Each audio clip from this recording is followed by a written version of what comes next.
જય પશુપાલન, જય ગૌ માતા. મિત્રો, આજે 15મી ઓગસ્ટ ગઈકાલના વિડીયોમાં જે વાત થયેલી એ પ્રમાણે આપણી લડતનો આજે આપણે દરવાજો ખોલશું કાયદાકીય. કાયદાકીય એટલે કાયદો શું કહે છે, જે આપણો ગુજરાત કોઓપરેટિવ સોસાયટી એક્ટ શું કહે છે એ મુજબ તમને હું થોડીક માહિતી આપીશ. બધી માહિતી તો ઘણી બધી છે, 6 મહિના સુધી પૂરી થયેલી નથી, પણ જે મુખ્ય માહિતી છે એ મુદ્દો એ આપીશ તમને હું. જે મુદ્દાના આધાર પર આપણે આ લડત લડીશું અને સરકારને પણ આપણે રજૂઆત કરીશું. હવે જે સરપ્રાઈઝ હતી એ વસ્તુની વાત કરું તમને તો મુખ્ય પોઈન્ટ છે કે જે આપણી દૂધ મંડળીઓ સભાસદ નથી અને જે સાબર ડેરી તરફથી સભાસદ બનાવવામાં આવી નથી છેલ્લા 25, 30, 40 વર્ષથી, એ મુદ્દા માટે આપણે ચર્ચા કરીશું. હવે એ મુદ્દામાં એક વસ્તુ વિચારવા જેવી છે. ગુજરાત સહકારી ક્ષેત્ર પરની ઇજારાશાહીને તોડતો હાઈકોર્ટનો ચુકાદો. હવે હાઈકોર્ટનો ચુકાદો તો આખું કેસ બહુ લાંબુ છે, બરાબર, પણ તમને હું ટૂંકમાં માહિતી આપું કે તારીખ 28 સપ્ટેમ્બર 2008 ગુજરાત રાજ્યનો સરકારનો પરિપત્ર છે અને કોર્ટનો ઓર્ડર આપણે કોર્ટના ઓર્ડરમાં ગણીએ તો પિટિશન વખતે ન્યાયમૂર્તિ આર પાઠક કે આપેલો ચુકાદો છે અને એ ચુકાદામાં કોર્ટે એવો ઓર્ડર કર્યો છે કે જે લોકોને સભાસદ બનવું હોય, સભાસદ બનવા માટે તમે ખાલી એક ફોર્મ ભરીને તમારે આપી દેવાનું છે. એટલે ખાલી હું મંડળીની વાત નથી કરતો, તમે વ્યક્તિગત ફોર્મ ભરીને પણ તમે મારા સુધી પહોંચાડો કે સાબર ડેરીમાં આપો અને એનો સહી સિક્કો લો. વ્યક્તિગત એટલે તમારા ગામની દૂધ મંડળી તો તમે પહોંચાડશો, પણ દૂધ મંડળી સિવાય ગામના જે દૂધ ભરાવતા જે સભાસદો છે, પશુપાલકો છે, એ લોકોને પણ સાબર ડેરીમાં સભાસદ ડાયરેક્ટ સીધા થવા માટે એપ્લાય કરવાનું છે. એટલે તમે ટૂંકમાં તમને કહું, સાબર ડેરીના તમે જેમ ગામની દૂધ મંડળીના શેર હોલ્ડર છો એમ તમારા સાબર ડેરીના શેર હોલ્ડર થવા માટે તમારે ડાયરેક્ટ સાબર ડેરીમાં ફોર્મ ભરવાનું છે. સાબર ડેરીમાં જે તે શેરના પૈસા હોય તે પૈસા ભરવાના છે. એ લોકો લે ના લે તો તમે એ ફોર્મ મને આપજો, અને જો એ લોકો લે તો તમે એનું ઓસી ઉપર એની સાઇન લઈ અને એક કોપી તમારી પાસે રાખજો.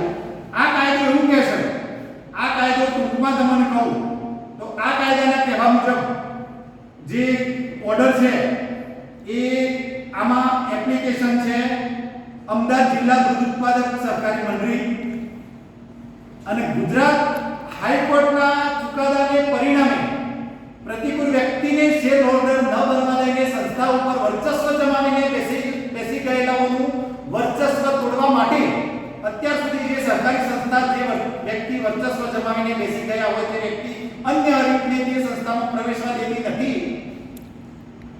તે માત્ર ને માત્ર પોતાના મત આપવાની શરતે જ તેઓ તે વ્યક્તિને સંસ્થામાં શેર હોલ્ડર બનાવે છે. આ રીતિઓ પર નિયંત્રણો કરવા માટે આ હાઈકોર્ટે આદેશ કર્યો છે. એટલે એક વસ્તુ યાદ રાખવી જોઈએ કે અત્યારે જે આ લોકો પોતાની સત્તા જમાવી રાખવા માટે પોતાની અંદર જે બે મંડળીઓ એને જ આ લોકો સભાસદ બનાવે છે, પોતે બે ત્રણ મંડળીઓમાં ચેરમેન બન્યું છે, પોતાના પુત્રો પુત્રવધુઓને બધાને ચેરમેન બનાવી પોતાના મત બેંક સુરક્ષા રાખવા માટે આ લોકો બધાને સભાસદ શેર હોલ્ડર બનાવે છે. તો આ જ વસ્તુ દરેક આપણા ગામના સભાસદ, દરેક પશુપાલકનો હક છે કે એ સાબર ડેરીના સીધા સભાસદ બને. અને સાબર ડેરીના સીધા સભાસદ બનવા માટે તમારે માત્ર અરજી કરવાની છે, અને એ અરજી તમારી ત્યાં ના લે તો તમારે મને મોકલાવજો. એ અરજી હું કરીશ અને તમને દરેકને સભાસદ બનાવીશ. અને દરેકને સભાસદ બનાવવા એ મારો મુખ્ય મુદ્દો છે. અને સભાસદ બનાવવા પાછળ અમે પૂરા પ્રયાસો કરીશું, અમારો પૂરો જીવ લગાવી દઈશું. બાકી તમને સભાસદ આ કાયદાની મુખ્ય એવું કહે છે કે તમે સભાસદ જરૂર બનશો અને તમને જરૂર સભાસદ બનાવીશું. હવે આગળ વિશેષ વધુ ચર્ચા કરાવી નથી. આપણી સાથે ચોટાસરના ચેતનભાઈ જોડાયેલા છે, અબડાસાના ઈશ્વરભાઈ છે, જે લોકો આ લડતમાં શરૂઆતથી એમને માયો નાખેલો છે અને આપણે ચેતનભાઈના મોઢે બે શબ્દો સાંભળશું. બતાવો. સૌપ્રથમ તો રામ રામ અને જય પશુપાલક સમાજ. આપણે જોઈએ છે કે આજે 69 વર્ષ આપણને આઝાદ થઈ ગયા છે, પરંતુ આપણે આઝાદી મેળવી છે પણ આર્થિક આઝાદી હજી સુધી આપણે મેળવી શક્યા નથી. એક પ્રકારના અંગ્રેજો છે તો આ બીજા પ્રકારના અંગ્રેજો આપણામાંથી જ ઉભા થયા છે, જે આપણા ખિસ્સા પર કાતર મારી રહ્યા છે. એવું સ્પષ્ટ અને સીધી વાત છે, જે આપણે સૌ જાણીએ છીએ.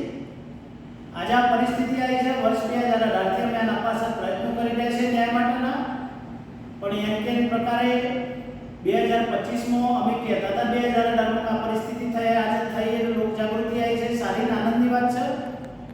ટૂંકી એક વાત કરું તો જે બાયલો અને કાયદો અને કલમો જે કી છે એ બધી કલમો આ જવાબદારી ઉત્તમભાઈ પટેલને આપી છે. આપણે એ રીતના પ્રયત્ન કરી રહ્યા છે, પણ મારો વિભાગ આ કોઈ રાજકારણી તરીકે કહું તો છેલ્લા 17 વર્ષથી ચોટાસન ગ્રામ પંચાયતનો વહીવટ સંભાળી રહ્યો છું. એટલે આ બધું ખરું, પણ જ્યાં સુધી સરકારના આપણે પ્રેશરમાં ના લઈએ ત્યાં સુધી નિર્ણયો આવા થોડા અયોગ્ય હોય છે. એટલે આગામી દિવસોમાં સરકારશ્રીની પોલીસની પરમિશન લઈ ધરણા પર બેસવાનો કાર્યક્રમ પણ થશે, મૌન રેલીનો કાર્યક્રમ પણ થશે અને સરકારની મંજૂરી માંગી અને આપણું શક્તિ પ્રદર્શન પશુપાલકોનું મહાસંમેલન પણ કરવું પડશે. કારણ કે આ પશુપાલકને જાતે મેદાનમાં આવવું પડશે. હવે પોતાના દૂધ મંડળના ચેરમેન પર વિશ્વાસ રાખે કે ગામના કોઈ આગેવાન પર વિશ્વાસ રાખે તો આવું ન્યાય મળવો શક્ય નથી.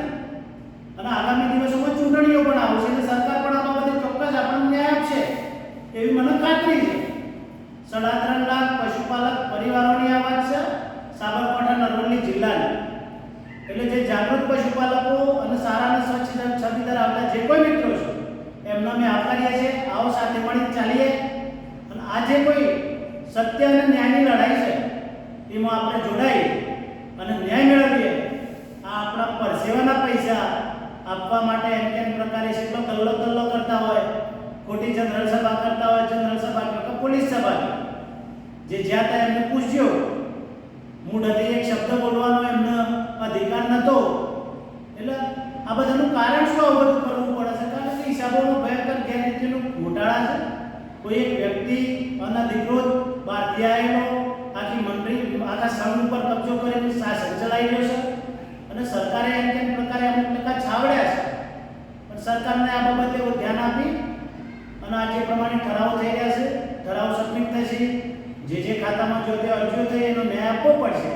એટલે આગામી દિવસમાં સરકારને મતરૂપી જે મત લેવાના છે એટલે સરકારને ભોગવવાનો વારો આવે અને પશુપાલકો બિલકુલ સમજીને જાગૃત થયેલા છે અને અમે મેદાનમાં છીએ. કોઈ પણ પરિસ્થિતિમાં પીછેહટ કરવાના મૂડમાં નથી. સ્ટેપ બાય સ્ટેપ ચાલી રહેશે. એટલે આપ સૌનો આભાર. સાથ સહકાર આપજો. રામ રામ. જય પશુપાલક સમાજ.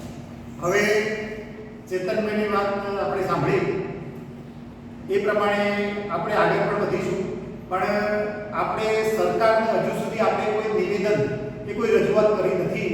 એટલે આપણે સરકારને આપણી જે તકલીફ છે એ એક્ઝેક્ટલી ઓરિજિનાલિટી સચ્ચાઈ આપણે ઉપર બતાવશું અને સચ્ચાઈ બતાવ્યા પછી સરકારને વિચારવાનો એક મોકો આપીશું અને સરકાર શું નિર્ણય લેશે એની આપણે છેલ્લે સુધી રાહ જોશું. અને મને ઘણા સુધી વિશ્વાસ છે કે સરકાર પણ પશુપાલકોનું હિત જોશે, નહીં જોવે એવું નહીં. એટલે આપણે સરકારને જેમ બને તેમ આપણે રજૂઆત કરીશું અને આપણી આપણી તકલીફ સરકારને સમજાવીશું અને આપણે એને તાત્કાલિક એને ઉપર અમલમાં આવે એ પ્રમાણે આપણે એને રજૂઆત કરીને આપણે સમજાવશું અને સચ્ચાઈ બતાવશું. બસ બીજું બધુંમાં કાંઈ જણાવવાનું નથી.